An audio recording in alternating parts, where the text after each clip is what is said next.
we get more than 2,000 likes at this videos, we will upload more patriotic news. CIA official leaks Obama's plans to destroy America, proves Trump was right all along. I don't like Obama as much as the next conservative, but this woman is convinced he is trying to take down America as we know it. Former CIA employee, Claire M. Lopez, was not just a pencil pusher with a desk job for our government. She was the Vice President for Research and Analysis at the Center for Security Policy and a Senior Fellow at the Clarion Project, the London Centre for Policy Research, and the Canadian Mean Institute. That's quite a resume. So when you read what she said, this can't possibly be coming from a place of craziness. It's pretty legitimate.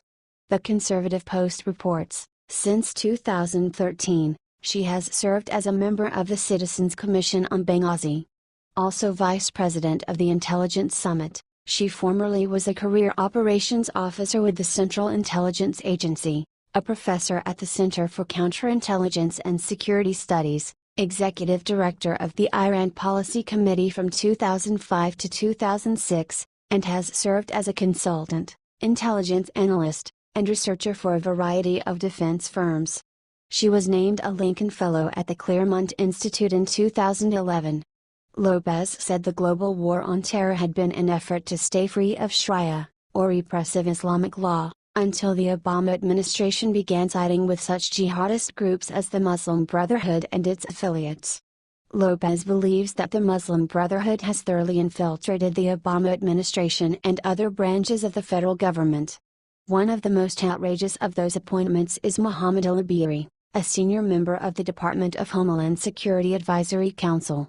According to a report by the Center for Security Policy, al-Abiri supports brokering a U.S. partnership with the Muslim Brotherhood terrorist group. 2 months ago, a firestorm erupted online after al-Abiri tweeted that a caliphate is inevitable and compared it to the European Union. Claire went into full detail, on video. It's absolutely chilling, that's all I needed to hear. Here's a more recent video in which she talks about cyber terrorism and why Trump is absolutely right.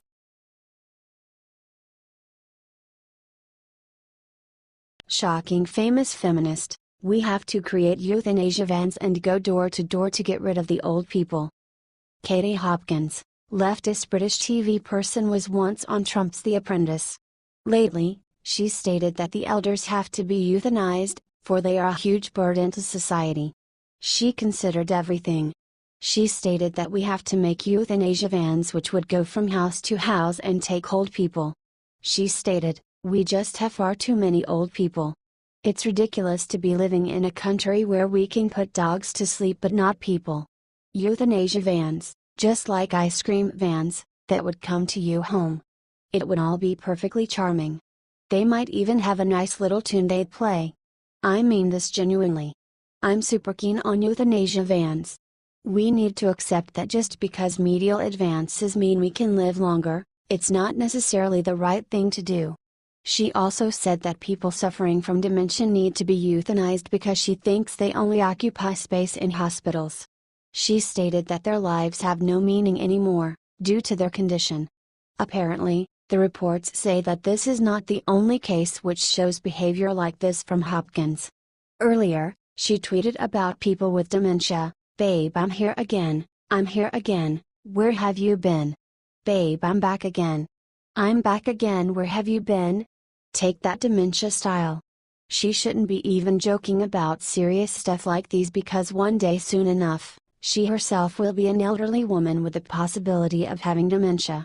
We would be happy to hear your thoughts and predictions.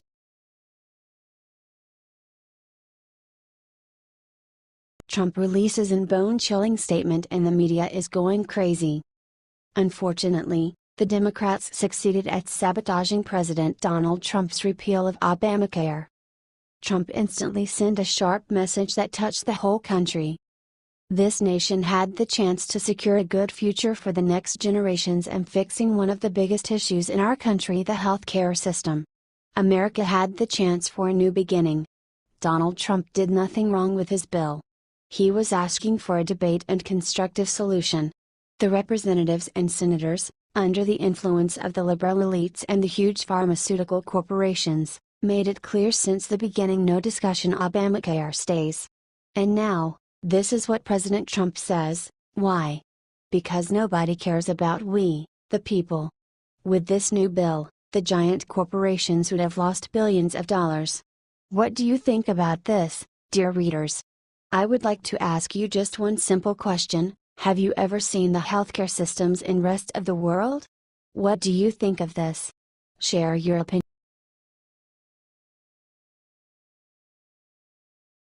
George W. Bush breaks silence, makes stunning confession about President Trump. President Trump and his administration had a tough time ever since they stepped into the Oval Office. A lot of obstacles and hate were on Trump's path and are still there. The Trump administration has not had it easy since taking office. They have been met with severe hate everywhere they turn, and it is starting to take a toll on how effective they can be for the American people. Now, it is not the time to panic, as these liberals cannot keep it up for too much longer. They are simply running out of things to lie about, and it shows. The media has also been very hard on Trump. They have been trying to push big lies that could get President Donald Trump into some big legal trouble. Luckily, the American people are smarter than to listen to what the mainstream media tells them. But now someone else has come out talking about the administration. George Bush has entered the room, ladies and gentlemen. He went on to talk about the media's treatment of Trump. When I was president, you, the major networks, mattered a lot more, Bush said with a smile. Because there were, like, 3 of you. And now there are all kinds of information being bombarded out. People can say things anonymously, and it is just a different world. He shied away from going too far in either direction, but it seems pretty obvious that he does not like the way they have been treating Trump. For a man that has stayed largely silent on politics since leaving office, he sure did come back with a booming entrance. He recently went on the same liberal media that has been attacking President Trump to talk to Matt Lauer of NBC. What do you think of this? Share your opinion.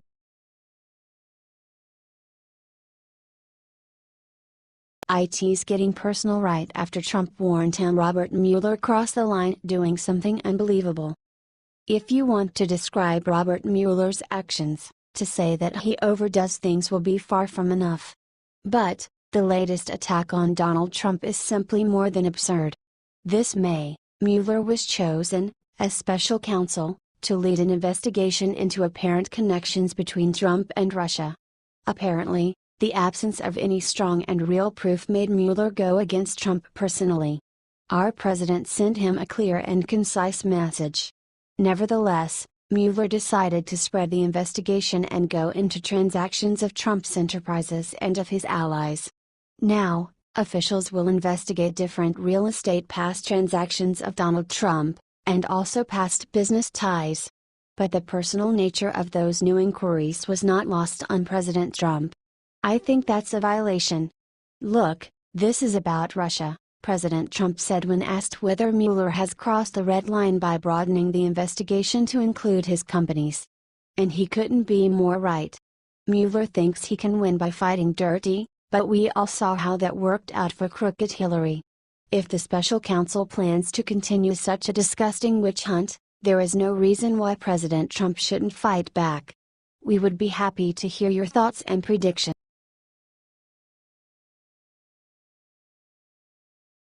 Busted: Michelle Obama caught with her hands in the mud, now being sued for fraud. We all know that Michelle Obama was spending a lot of money at the time when she was FLOTUS. That is why Judicial Watch decided to initiate a lawsuit against Michelle. They demanded Air Force One records that will provide all necessary information about her massive vacation to Spain. The goal is to prove that Michelle's trip to Spain was purely on a personal basis. If Judicial Watch is right, then Michelle is off to spend some time in prison. The total amount of dollars is $4,288,430, which is way more than what Obama made during his position as a president. Let's say Michelle paid with her own money, but where did they come from? What do you think of this? Share your opinion.